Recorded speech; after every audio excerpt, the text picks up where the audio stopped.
Good afternoon, everybody. My name's Katie Hammond and I'm from Nottingham University Hospitals. I'm a Deputy Sister in Theatre Recovery, and this is my colleague. I'm Jacqueline Richardson. I'm one of the Deputy Divisional Nurses at Nottingham University Hospitals. Sorry, I should have put that up there. So basically, just to talk a little bit about our journey with the Think Drink project.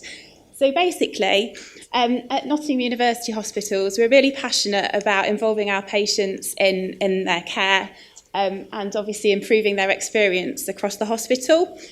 So basically what we decided to do was, within theatres, we collected feedback from patients about their experiences, which was something new that we'd done in the Trust.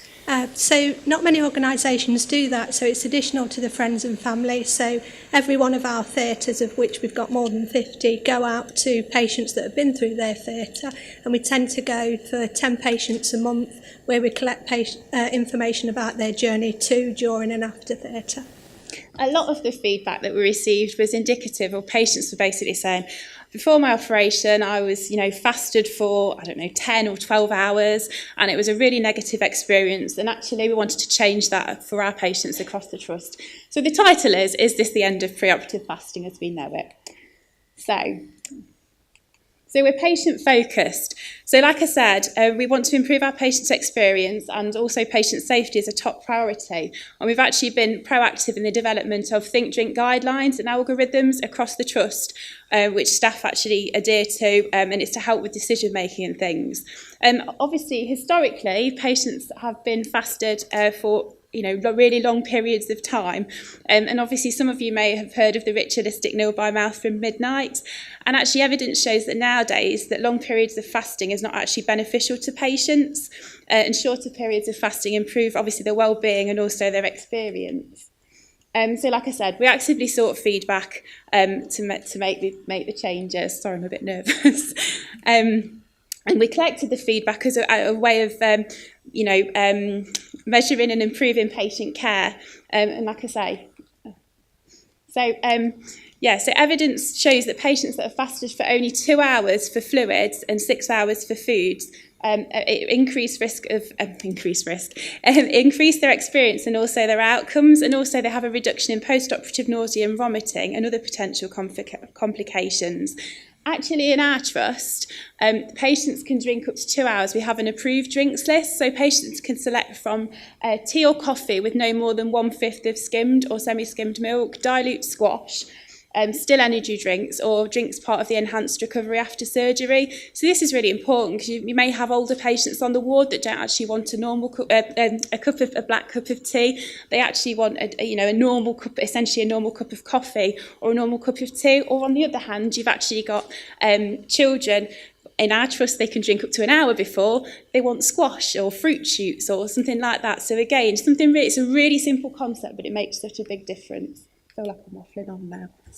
So we're passionate about patient safety and also improving our patient experience, our priority.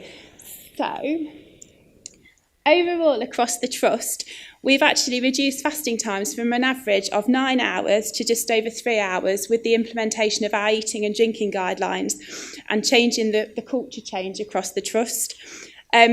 Patient safety failings and obviously poor hydration are well documented in the Francis report into mid-staffs, and also CQC highlighted the topic of hydration as a cause for concern. So again, this is really important. And also the MPSA report the risk of harm for patients who are kept unintentionally fasted for long periods. Complications of excessive fasting are obviously a patient safety issue, as is risk of dehydration, hypoglycemia, electrolyte imbalance, all potentially is negative, and also it could have make the patient have an increased length of stay into hospitals. So we looked at innovative ways in which to basically change the culture. And Nottingham University Hospitals is one of the largest trusts in the country. We employ about 14,500 staff. We have 50 operating theatres, and we do about 43,000 operations a year. And in our division alone, which is clinical support, we have 4,500 staff. So which is the size of some small hospitals. So changing this culture has proved, a massive challenge. But actually, we've made huge inroads. by engaging with all staff, actually getting staff to take ownership of the project. It's their project without, it's really simple, like I keep saying, but it is, but without actually having incredible champions within each speciality, so anaesthetists, dietitians, nurses, ODPs, getting people to actually have a voice and actually speak up as the patient's advocate and say, this patient can actually have a drink. Sorry, I'm just checking the time. Did you want to say something, Jackie? No. Time. Okay, sorry. Also, in ways in which we've done this is we've developed the project group, which I say is made up of multidisciplinary team members, and we've developed the guidelines and algorithms of which are displayed on our board up on the top floor. And we also do regular newsletters, communications with staff. I've been onto ward areas, departments have stands. I've actually got a Nestle, who some people don't like. They've actually donated water for the Think Drink project and stands actually to give to patients and staff. We've also in the hospital, in terms of staff, I'm kind of going off on a thing, but as aside from Think Drink for patients and reducing preoperative fasting, we... well, I'm going over time, I need to show you the video. Yeah. We've actually, for staff, committed to hydration stations for staff. So staff in each ward area or department actually have a specific hydration station where they can keep a bottle of water or juice. So actually they can help themselves if they're, really busy or whatever. Sorry, I'll hurry up. So we're proud. We're proud to be innovators leading the way. We've improved audit data and feedback. So patient feedback and also our audit data has proved really positive, like I said earlier.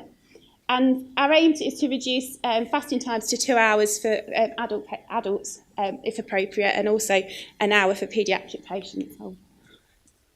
I think it's appropriate to say that obviously we look at that individually for every patient, and for some patients we can't get to the 2 hours for their clinical reasons. Okay. So, and this is just kind of like a recap of how actually we've done it. So this is just a video to show patient feedback. Before I had my operation, I was very anxious, felt nervous, but quite happy to come in and have my surgery to get rid of all the pain in my toe. When I arrived for my procedure, I was very pleasantly surprised at how well the staff looked after me and kept me reassured. It was really friendly. They were really, really nice. I was really quite surprised when I got my pre-operative pack to find that I could have a drink so close up to my surgical procedure. Very pleasantly surprised as I felt that a midnight was a cut-off point, and to find that I could drink up to 2 hours before was brilliant. When I was told about the Think Drink initiative for patients, I thought this was a really good idea because I was told it was important for rehydration, which aids recovery.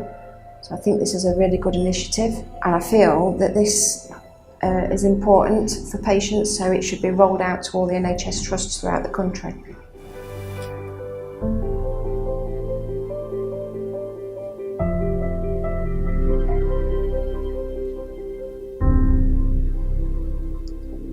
Slide. I'll have to click it. I can't remember if there's another slide. No, that's it. Thank you.